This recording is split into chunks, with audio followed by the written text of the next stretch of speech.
The Directorate of Education Schools, Government of Manipur, has ordered the closure of all educational institutions across the state on September 7, 2024, due to the ongoing unrest and concerns for the safety of students and staff. This applies to all government-aided, private and central schools.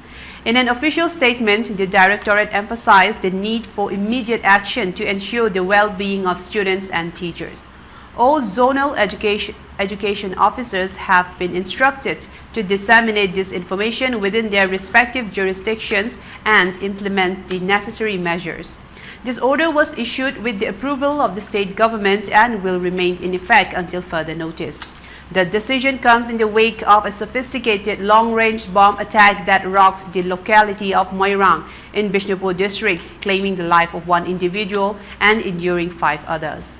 The attack has heightened tensions across the state, prompting immediate safety measures, including the suspension of classes.